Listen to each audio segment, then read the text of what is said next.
எங்களை கானான் தேசத்துக்கு கூட்டிட்டு போறேன், பாலும் தேனும் ஓடுகிற தேசத்துக்கு கூட்டிட்டு போறேன்னு சொல்லி எங்களை இப்படி பாலங்கணத்துல கொண்டு வந்து தள்ளி விட்டுட்டீங்களேன்னு சொல்லி இந்த இஸ்ரவேல் ஜனங்கள் என்ன பண்றாங்க அப்படின்னா மோசேக்கு விரோதமா முறுமுறுக்காங்க. பாத்தீங்களா பிள்ளைங்களா? அதே மாதிரிதான் ஆண்டவர் நம்ம வாழ்க்கையில என்னதான் நல்லது செஞ்சாலும் நல்ல வஸ்திரத்தை தந்திருப்பாங்க, நல்ல துணிமணிகளை தந்திருப்பாங்க, நல்ல அழகான எப்படி சொல்றது வீடு தந்திருப்பாங்க. ஆனால் as compared to other person, வேற ஏதாவது ஒரு பர்சனை நம்ம வந்து கம்பேர் பண்ணும்போது அவங்களுக்கு வீடு இல்லாமல் அவங்க வந்து பிளாட்ஃபார்மில் இருப்பாங்க. ஆனால் ஆண்டவர் நம்மளை நல்ல வீட்டில் வச்சுருக்காங்க, அப்படி தானே? சில பேர் வீட்டில் ஃபேன் இருக்கும், சில பேர் வீட்டில் ஏசி இருக்கும். ஆனால் ஏசி இருக்க வீட்டில் இன்னும் அப்கிரேடாக யோசிப்பாங்க, ஆண்டவரே இது இருந்தால் இன்னும் நல்லா இருந்திருக்குமே. ஃபேன் இருக்க வீட்டில் ஏசப்பா எனக்கு ஏசி இருந்தால் நல்லா இருந்திருக்குமே. அப்படி நம்ம தேவைகள் என்னைக்காவது நம்ம திருப்தி அடைகிறோமா? இல்லை. அப்படிதான் என்ன பிள்ளைங்களா? ஆனால் டக்குன்னு என்ன பண்ணிடுவோம் அப்படின்னா ஆண்டவரை பார்த்து முறுமுறுத்துறதும், என்ன ஆண்டவரே நீங்கள் எனக்கு பண்ணியிருக்கீங்க, என்ன ஆண்டவரே பண்ணியிருக்கீங்க. ஆனால் நம்ம முறுமுறுத்தாலும், நம்ம பாவம் செஞ்சாலும், நம்ம தவறு செஞ்சாலும், நம்ம இடறி விழுந்தாலும், நம்ம மிஸ்டேக் பண்ணாலும் ஆண்டவர் நம்மளை பார்த்து என்ன தெரியுமா சொல்கிறாங்க? இஸ்ரவேலை ஆசீர்வதிப்பதே எனக்கு பிரியம் அப்படின்னு சொல்லியிருக்காங்க. அதே மாதிரி தான் நியாயாதிபதிகள் 10வது அதிகாரம் 16வது வசனத்தில் ஆண்டவர் சொல்றாரு, ஆண்டவரை பார்த்து இஸ்ரவேல் ஜனங்கள் சொல்றாங்க, அவர்கள் சகல அருவருப்புகளையும் சகல விக்கிரகங்களையும் விட்டு தேவனிடத்தில் திரும்பினார்கள், கர்த்தர் அவர் பேர் என்னவா இருந்தாராம்? மனதுருகினார் அப்படின்னு சொல்லி போட்டிருக்கு.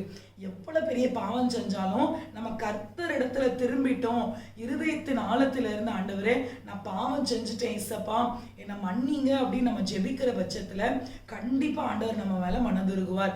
ஏன்னா இஸ்ரவேலை ஆசீர்வதிப்பதே எனக்கு பிரியம்னு சொல்லியிருக்காரு. உன்னை தொடுகிறவன் என் கண்மணியை தொடுகிறான்னு சொல்லியிருக்காரு. எனக்கு வந்து அதனாலதான் பாராக் மேல போய் மலைக்கு மேல ஏறி நின்று அவன் வந்து அந்த கீழே இருந்து கட்டளை கொடுத்துருப்பாங்க அந்த ராஜா இஸ்ரவேல் ஜனங்களை பார்த்து நீ சபிக்கணும் அப்படின்னு. ஆனா ஆண்டவர் பாராக்கிட்ட சொல்லியிருப்பாரு, நீ மேலே ஏறி என்ன பண்ணணும்னா இஸ்ரவேல் ஜனங்களை நீ ஆசீர்வதிக்கணும் அப்படின்னு. இஸ்ரவேல் ஜனங்களை ஆண்டவர் வந்து அவ்வளவு நேசிச்சிருக்காரு.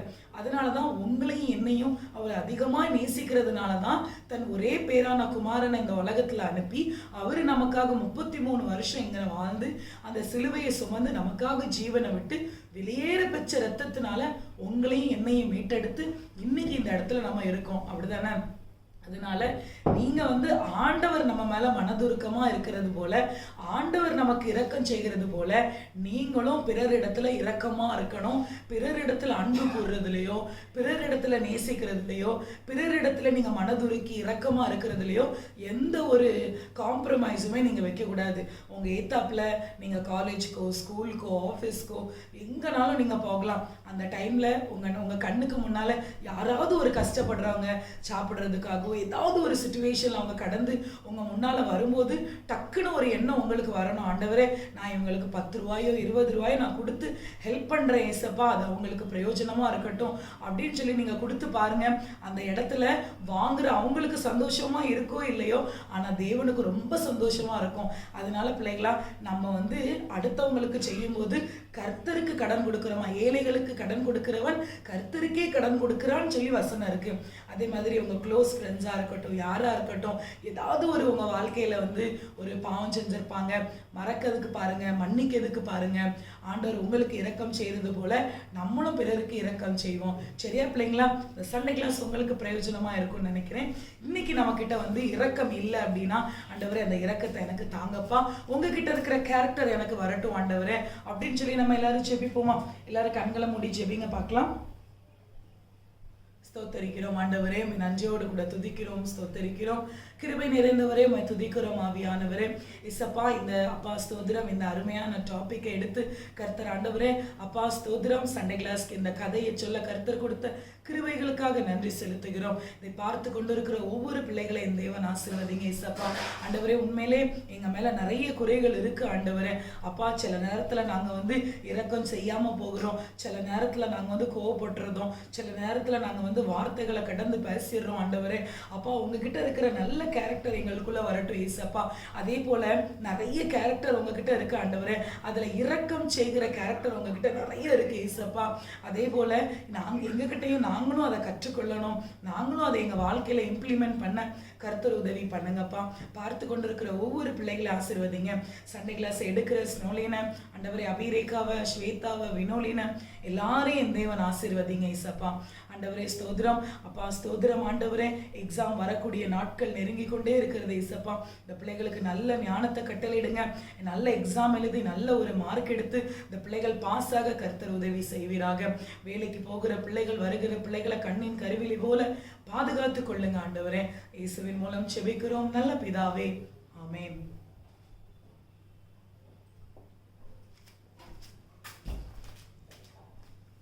இப்போ நம்ம வசனம் படிக்கலாம். நான் சொல்ற மாதிரி திருப்பி திருப்பி சொல்லுங்க.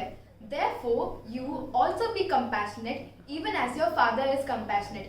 Luke chapter 6 verse 36. திருப்பி சொல்லலாம். Therefore you also be compassionate even as your father is compassionate. Luke chapter 6 verse 36. Hello பிள்ளைகளா, என்ன ஆடு வாய் திறந்து வச்சிருக்க, பேச மாட்டியா? ஹலோ அக்கா, எப்படி இருக்கீங்க? உங்களை பார்த்து ரொம்ப நாள் ஆயிட்டு. நீங்க வந்திருக்கீங்களா? அதனால நான் ரொம்ப அதிர்ச்சியில உங்களை பார்த்துட்டு இருந்தேன்க்கா. ஹாய் சிங்கி. ஹலோ பிள்ளைகளா, உங்க எல்லாரையும் பார்த்ததுல எனக்கு ரொம்ப சந்தோஷம். சிங்கி செல்லக்குட்டி, அக்காவை பார்க்காம நீ ரொம்ப மெலிஞ்சு போயிட்டோமா தங்கம்? ஆமாக்கா, நீங்கடா வரவே மாட்டேங்கீங்களே என்ன பார்க்கிறதுக்கு. நீங்க உங்களுக்கு வேலை கிடைச்ச உடனே நீங்க வெறும் உங்க வேலையிலே பிஸி ஆயிட்டீங்க. உங்களுக்கு தான் ஈவி இறக்கணும் ஒண்ணுமே இல்லையே. சிங்கியை பார்த்தோமே, ஒரு சாக்லேட் வாங்கி கொடுத்தோமே, நல்லா விசாரிச்சோமேன்னு என்னைக்காச்சும் இருந்தீங்களா? ஒரு வருஷம் ஆக போகுது நீங்க என்ன பார்த்து. ஐயோ போதும் போதும் சிக்கி, கத்தாத, காதெல்லாம் வலிக்கி. இப்பதான் கதை சொல்லிட்டு வந்தேன், இறக்கம் செய்யணும் அப்படின்ட்டு. உங்களுக்கு தான் இறக்கமே இல்லையா? ஈவி இறக்கம் இல்லாத கல் நெஞ்சக்காரி நீங்க. சிங்கி இங்க பாரு, நான் வந்து எப்படி தெரியுமா, எப்போவுமே சிங்கி வந்து நான் தான் சிங்கி கூட டைம் ஸ்பெண்ட் பண்ணணும், சிங்கி என் கூட தான் இருக்கணும், நான் எப்போவுமே சுயநலமாக நினச்சது உண்டு. அதுதான் அபிரேகா அக்கா வந்து சொல்லிகிட்டே இருப்பா, அக்கா அக்கா நீங்கள் மட்டும் சிங்கி கூட டைம் ஸ்பெண்ட் பண்ணுவீங்க, என் கூட நீங்கள் டைம் ஸ்பெண்ட் பண்ணவே மாட்டேங்கிங்க. அதுதான் ஆண்டு சொல்லியிருக்காரு இன்னைக்கு இறக்கம் பண்ணணும்னு.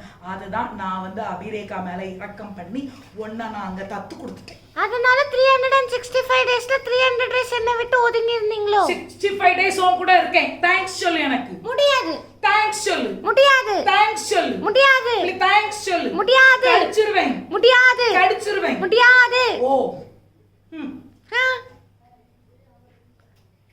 செட் ஆகல உங்களுக்கு. சிங்கி, நான் இனிமேல் வாரத்துல 2 மாசத்துல 2 டேஸ் உன் கூட இருப்பேன் சிங்கி. நீங்க இந்த மாதிரி எத்தனை வாக்கு எனக்கு கொடுத்திருக்கீங்க? நீங்க கொடுத்த வாக்குலாம் நான் தண்ணில தான் எழுதி வைக்கணும், கல்லுல எழுத முடியாது. பாத்தியா, அதுதான் நான் என்ன சொல்றேன் அப்படின்னா, ஆண்டவர் மட்டும்தான் வாக்கு மாறாத தெய்வம். நீ ஆண்டவருடைய வாக்கை நீ நம்பு. அப்ப நீங்க சத்ருவின் பிள்ளை. நான் சத்ருவின் பிள்ளை இல்ல, நான் வந்து ஆண்டவர் பிள்ளை இல்ல. அப்படி சொல்லாத சிங்கி. சரி, இன்னைக்கு என்ன டாபிக்னு சொல்லு, ஆரம்பி.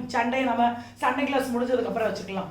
இன்னைக்கு வந்து ரொம்ப அழகான டாபிக், ஆனா அது உங்களுக்கு செட் ஆகாதுக்கா.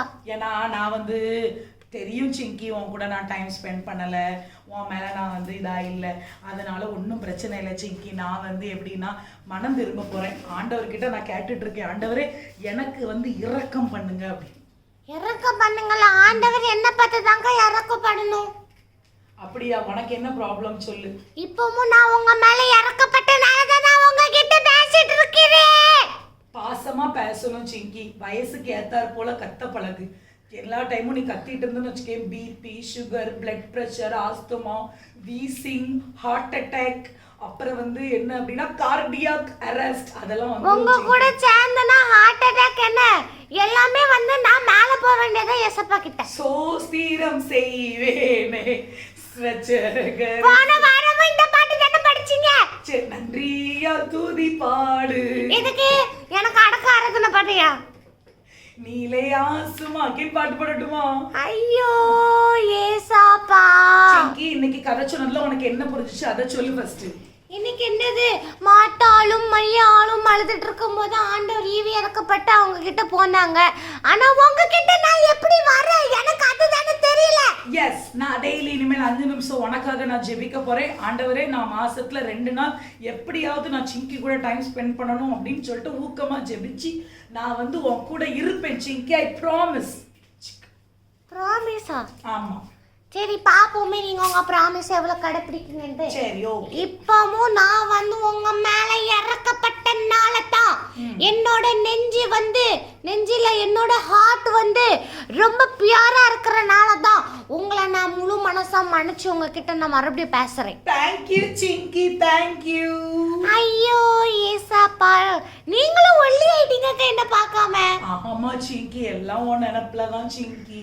உடனே நடிச்சிடணும் இப்படி உங்களுக்கு. ஆமா, அதே மாதிரி பிள்ளைகளா, நீங்களும் யார் மேலையாவது இரக்கம் இல்லாம இருந்தீங்க அப்படின்னா ரொம்ப பெரிய தவறு பண்றீங்க. அதனால ஏசப்பா உங்ககிட்ட இருக்கிற கேரக்டர்ல ஒண்ணு இரக்கம். அப்ப எங்களுக்கும் கூட இருக்கிற கிளாஸ்மேட்ஸ், ஃப்ரெண்ட்ஸ், ரிலேட்டிவ்ஸ் யாரா இருந்தாலும் என்ன பண்ணாலும் நீங்க எல்லாருமே அவங்க அப்படி தானே பண்றாங்க, நான் பண்றதுல என்ன தப்பு இருக்கு அப்படின்னு சொல்லிட்டு நீங்களும் அப்படின்னு மூஞ்சி திருப்பினீங்கன்னா ஏசப்பாட்ட நீங்க போய் ப்ரேயர் பண்ணும்போது ஏசப்பாவும் உங்களை பார்த்து அப்படின்னு மூஞ்சி திருப்பிடுவாங்க. ரைட்டு தானக்கா? சில நேரம் அறிவுபூர்வமா பேசுற சிங்கி. அதனால இன்னைக்கு இருக்கிற டாபிக் படி ஆண்டவரே எனக்கு இரக்கம் பண்ணுங்க அப்படின்னு சொல்லி நீங்க எல்லாரும் டெய்லி 5 நிமிஷம் ஆண்டவர்கிட்ட ஜெபம் பண்ணுங்க. ஆமா, நீங்க வந்து ஜெபம் பண்ணீங்கன்னா உங்க கல்லான இருதயம் ஒரு நல்ல இருதயமாக மாற இயேசுப்பா கிருபை கொடுப்பாங்க. சரி, நம்ம சீக்கிரம் டைம் ஸ்பெண்ட் பண்ண, நம்ம வந்து டைம் வேஸ்ட் அக்கா எனக்கு ஒண்ணு ஞாபகம் வருதுக்கா. சொல்லு.